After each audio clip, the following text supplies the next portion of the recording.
ಮಂಗಳೂರಿನಲ್ಲಿ ಭಾರೀ ಮಳೆಗೆ ಹಲವು ಅವಾಂತರಗಳು ಸೃಷ್ಟಿಯಾಗ್ಬಿಟ್ಟಿದ್ದಾವೆ. ಮಹಿಳೆ ಮೇಲೆಯೇ ಬಿದ್ದಂತಹ ಮಣ್ಣು ಈಗಾಗಲೇ ಅಲ್ಲಲ್ಲಿ ಗುಡ್ಡ ಕುಸಿತ ಆಗ್ತಾ ಇದೆ. ಹೀಗಾಗಿ ಗುಡ್ಡದ ಮಣ್ಣು ಮಹಿಳೆ ಮೇಲೇನೆ ಬಿದ್ದುಬಿಟ್ಟಿದೆ. ಕೂದಲೆಳೆ ಅಂತರದಲ್ಲಿ ಪಾರಾಗಿದ್ದಾರೆ ಈ ಮಹಿಳೆ. ಕಣ್ಣೂರು ದಯಾಭುವಿನಲ್ಲಿ ನಡೆದಿರುವಂತಹ ಘಟನೆ ಇದು. ಕೂದಲೆಳೆ ಅಂತರದಲ್ಲಿ ಅವರು ಬಚಾವಾಗಿದ್ದಾರೆ. ಮಣ್ಣು ಸರಿಪಡಿಸ್ತಾ ಇದ್ದಂತ ಸಂದರ್ಭದಲ್ಲಿ ಮಹಿಳೆ ಸಂಸದ್ ಅನ್ನುವಂಥವ್ರು ಜೊತೆಗೆ ಅವರ ಪತಿ ಸಾದಿಕ್ ಇದೇ ಸಂದರ್ಭದಲ್ಲೇ ಗುಡ್ಡದ ಮಣ್ಣು ಕುಸಿತ ಆಗಿದೆ. ಈಗಲೂ ಕೂಡ ಅಪಾಯಕಾರಿ ಸ್ಥಿತಿಯಲ್ಲಿದೆ ಸಂಸದ್ ಅವರ ಮನೆ. 3 ವರ್ಷಗಳ ಹಿಂದೆ ಮನೆ ಕಟ್ಕೊಂಡಂತ ಕುಟುಂಬ ಇದು. ಆದರೆ ಗುಡ್ಡ ಕುಸಿಯುವಂತ ಆತಂಕ ಬೆಂಬಿಡದೆ ಕಾಡ್ತಾ ಇದೆ. ಗುಡ್ಡ ಕುಸಿದ ದೃಶ್ಯವನ್ನ ಕೂಡ ನೀವು ಗಮನಿಸಬಹುದು. ಮನೆ ಪಕ್ಕದಲ್ಲಿನೇ ನೋಡಿ ಯಾವ ರೀತಿಯಾಗಿ ಗುಡ್ಡ ಕುಸಿತ ಆಗಿದೆ. ಜೊತೆಗೆ ಅವರ ಮನೆ ಮೇಲೂ ಕೂಡ ಗುಡ್ಡ ಕುಸಿತ ಆಗಿದೆ. ಒಂದು ಕೂದಲೆಳೆ ಅಂತರದಲ್ಲಿ ಪಾರಾಗಿದ್ದಾರೆ ಮಹಿಳೆ. ಗಂಡ ಹೆಂಡತಿ ಇಬ್ಬರು ಕೂಡ ಮನೆ ಸುತ್ತಮುತ್ತ ಈ ರೀತಿ ಗುಡ್ಡ ಕುಸಿತ ಆಗ್ತಾ ಇರೋದ್ರಿಂದ ಕೆಲಸ ಕಾರ್ಯಗಳಲ್ಲಿ ತೊಡಗಿದ್ದಾರೆ. ಇದೇ ಸಂದರ್ಭದಲ್ಲಿ ಗುಡ್ಡ ಕುಸಿತ ಆಗ್ಬಿಟ್ಟಿದೆ. ಇನ್ನೂ ಕೂಡ ಅವರ ಮನೆ ಅಪಾಯದ ಅಂಚಿನಲ್ಲೇ ಇದೆ. ಏನಾದರೂ ಆರ್ಥಿಕ ನೆರವನ್ನು ಕೊಡ್ತೀರಾ ನೋಡಿ ಅಂತ ಕೂಡ ಅವರು ಮನವಿ ಮಾಡಿಕೊಂಡಿದ್ದಾರೆ. ಅದನ್ನು ಕೂಡ ನಾವು ಗಮನಿಸಬಹುದು. ಮಳೆಯಿಂದಾಗಿ ಮಂಗಳೂರಿನಾದ್ಯಂತ ಅನೇಕ ಅವಾಂತರಗಳು ಸೃಷ್ಟಿಯಾಗಿವೆ. ಅದರಲ್ಲಿ ಗುಡ್ಡದ ಭೂತ ದೊಡ್ಡ ಅವಾಂತರ.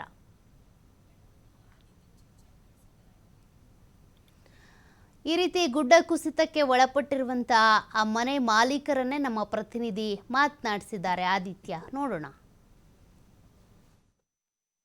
ಮಂಗಳೂರಿನ ಕಣ್ಣೂರು ಸಮೀಪದ ದಯಾಂಬು ನಗರದಲ್ಲಿ ಗುಡ್ಡದ ಭೂತದ ಕಾಟದಿಂದಾಗಿ ಜನ ಹೈರಾಣಾಗಿದ್ದಾರೆ. ನಿನ್ನೆ ಒಂದು ಮನೆಯ ಮೇಲೆ ಗುಡ್ಡ ಕುಸಿತವಾಗಿ ಆ ಮನೆಯವರು ಕಾರ್ಯಕ್ರಮಕ್ಕೆ ಹೋಗಿ ಬಚಾವಾದರೆ ಆ ಗುಡ್ಡ ಕುಸಿತವನ್ನ ಕಣ್ಣಾರೆ ಕಂಡು ಅದರಿಂದ ಕೂದಲೆಳೆ ಅಂತರದಲ್ಲಿ ಬಚಾವಾದಂತಹ ಸ್ಥಳೀಯ ನಿವಾಸಿಗಳಾಗಿರುವಂತಹ ಸಂಸದವರು ನಮ್ಮೊಂದಿಗಿದ್ದಾರೆ. ಆ ಕೂದಲೆಳೆ ಅಂತರದಲ್ಲಿ ಅವರು ನಿನ್ನೆ ಪ್ರಾಣಾಪಾಯದಿಂದ ಪಾರಾಗಿರುವಂಥದ್ದು. ಏನಾಯ್ತು ನಿನ್ನೆ ಘಟನೆಯ ಬಗ್ಗೆ ನಾನು ಅದರ ಮಾತನಾಡ್ತಾ ಹೋಗ್ತೀನಿ. ಮೇಡಮ್, ನಿನ್ನೆ ಏನಾಯ್ತು ಘಟನೆ?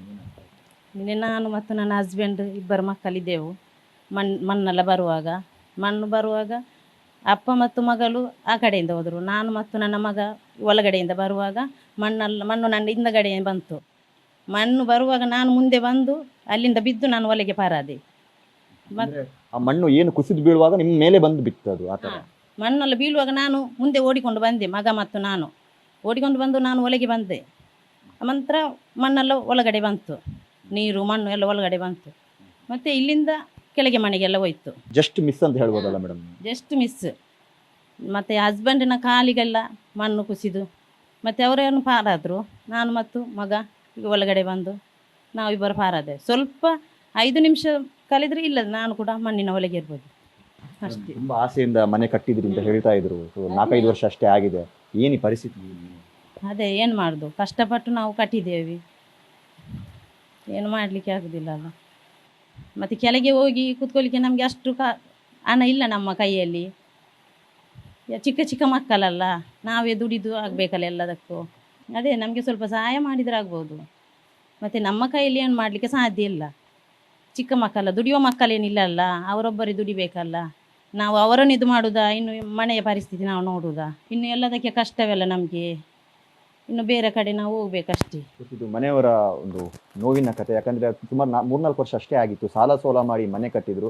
ಸೊ ನಿನ್ನೆ ಗುಡ್ಡ ಕುಸಿತದೊಂದು ಆತಂಕ ಅವರಲ್ಲಿ ಇತ್ತು. ಹಾಗಾಗಿ ಆ ಗುಡ್ಡಕ್ಕೆ ಹರಿದು ಬರುವಂತಹ ನೀರಿನ ಒಂದು ದಿಕ್ಕು ಬದಲಾಯಿಸುವಂಥ ಹೊತ್ತಲ್ಲೇ ಆ ಗುಡ್ಡ ಕುಸಿದು ಅವ್ರ ಮೇಲೆ ಅದು ಬಿದ್ದಿರುವಂಥದ್ದು. ಆದರೆ ಕೂದಲೆಳೆ ಅಂತರದಲ್ಲಿ ಅವರು ಅದರಿಂದ ಪಾರಾಗಿದ್ದಾರೆ. ಇಲ್ಲಿಗೆ ತೆಗೆದುಕೊಂಡು ಬಂದ ಒಂದು ಫೋರ್ಸ್ ಅವರನ್ನು ತಗೊಂಡು ಬಂದು ಇಲ್ಲಿಗೆ ಬಿಟ್ಟಿದೆ. ಇಲ್ಲಿ ನೋಡ್ಬೋದು ದೃಶ್ಯದಲ್ಲಿ ಏನು ಮಣ್ಣು ಹರಿದು ಬಂದಂಥ ಪರಿಣಾಮ, ನೀರು ಹರಿದು ಬಂದಂಥ ಪರಿಣಾಮ ಇಲ್ಲಿ ಬಂದವರು ಬಿದ್ದು ಇಲ್ಲಿಂದ ಅವರ ಅಪಾಯದಿಂದ ಪಾರಾಗಿರುವಂಥದ್ದು. ಸ್ವಲ್ಪ ಆ ಕಡೆ ಏನಾದರೂ ಅವರು ಇದಾಗ್ತಾ ಇದ್ರೆ ಒಂದು ದೊಡ್ಡ ಅಪಾಯ ಸಂಭವಿಸ್ತಾ ಇತ್ತು. ಆದರೆ ಒಂದು ದೇವರ ದಯದಿಂದ ಅದೃಷ್ಟವಶಾತ್ ಅವರು ಈ ಒಂದು ಅಪಾಯದಿಂದ ಪಾರಾಗಿರುವಂಥದ್ದು. ಸರ್ಕಾರ ನಮ್ಮ ಒಂದು ಸಮಸ್ಯೆಗೆ ಶೀಘ್ರ ಸ್ಪಂದಿಸಬೇಕು, ನಮಗೊಂದು ಪರಿಹಾರವನ್ನು ಕೊಡಬೇಕು ಅನ್ನುವಂಥದ್ದು ಅವರ ಮನವಿಯಾಗಿದೆ. ಕ್ಯಾಮ್ರಾ ಪರ್ಸನ್ ಕೃಪೇಶ್ ಪೂಜಾರ್ ಜೊತೆ ಆದಿತ್ಯ, TV5 ಮಂಗಳೂರು.